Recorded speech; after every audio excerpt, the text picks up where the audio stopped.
지금 한국 의료, K의료가 무너지고 있다는 얘기 정말 많이 들리죠? 과연 우리 의료의 미래에 희망이 있을까요?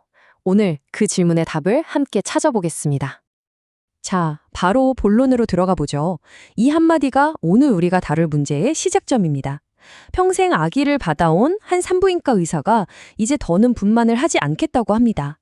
도대체 왜 이런 힘든 결정을 내렸을까요? 바로 이 숫자 때문입니다. 12억 5천만 원. 와, 정말 어마어마한 금액이죠. 7년 전 분만 과정에서 아기가 뇌손상을 입은 사건에 대해 법원이 병원 측에 배상하라고 판결한 돈이에요. 그러니까 이 의사 선생님의 결심 뒤에는 이런 상상도 못할 법적 부담이 있었던 겁니다. 그런데 이게 이 의사 한 분만의 얘기가 아니라는 게 진짜 문제예요.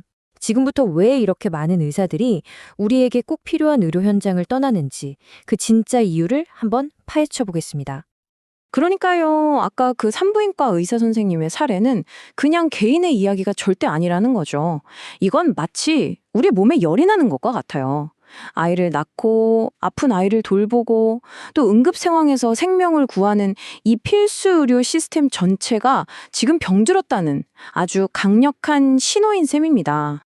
그럼 대체 얼마나 심각하게 붕괴하고 있다는 걸까요? 지금부터는 좀 더 구체적인 데이터랑 실제 사례들을 보면서 현실을 제대로 한번 들여다보죠.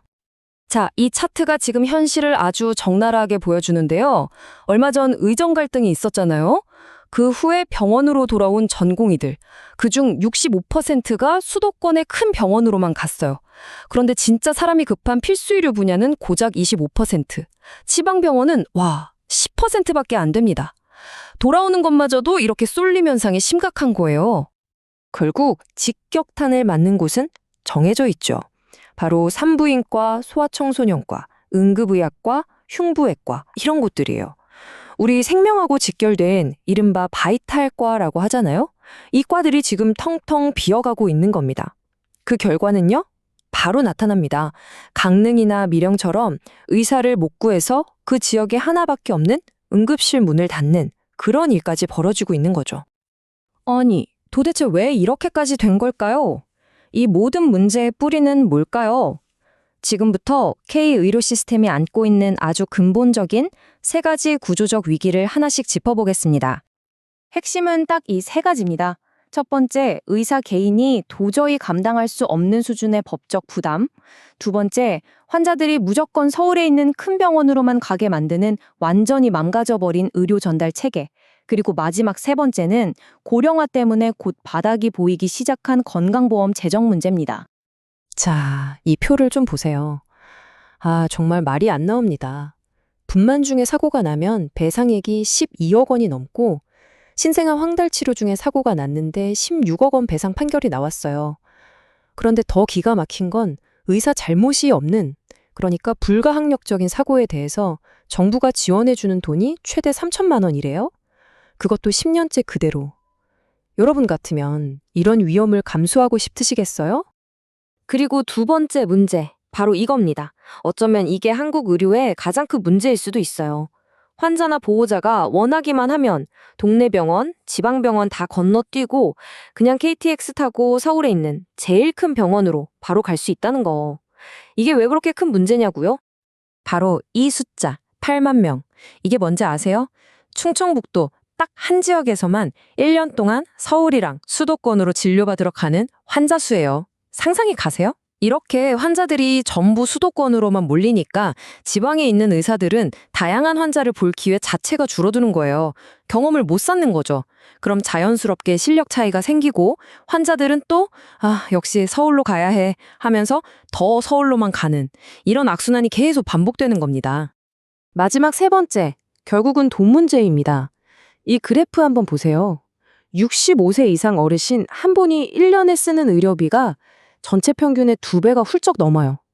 근데 아시다시피 한국은 전 세계에서 가장 빠르게 늙어가는 나라잖아요. 앞으로 의료비가 얼마나 폭발적으로 늘어날지는 안 봐도 뻔하죠. 결국 이건 시간 문제라는 얘기입니다. 지금 한 25조 원 정도 남아있는 건강보험 적립금이요. 이대로 가다가는 2028년이면 완전히 바닥을 드러낼 거라고 해요. 우리 의료 시스템의 연료가 떨어지기까지 정말 얼마 남지 않은 거죠. 자, 상황이 이렇게 신박한데 그럼 정부는 어떤 해결책, 어떤 처방전을 내놨을까요? 바로 지필공 정책입니다. 지필공, 좀 낯설게 들릴 수도 있는데 말 그대로 지역, 필수, 공공의료의 앞글자만 딴 거예요. 지금 무너지고 있는 바로 이 세 분야를 어떻게든 살려보겠다는 정부의 종합 대책, 패키지 정책이라고 보시면 됩니다.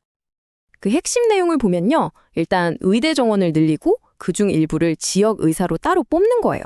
이 학생들한테는 장학금 같은 혜택을 주고요. 그 대신 졸업하고 나면 지정된 지역에서 10년 동안 의무적으로 일을 해야 합니다.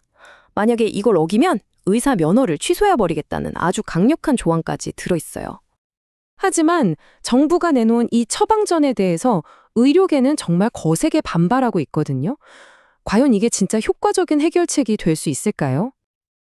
이 한마디가 의료 현장의 불신을 아주 잘 보여주는 것 같아요. 정부가 손을 댈수록 상황이 더 나빠진다. 한마디로 마이너스의 손이라는 거죠.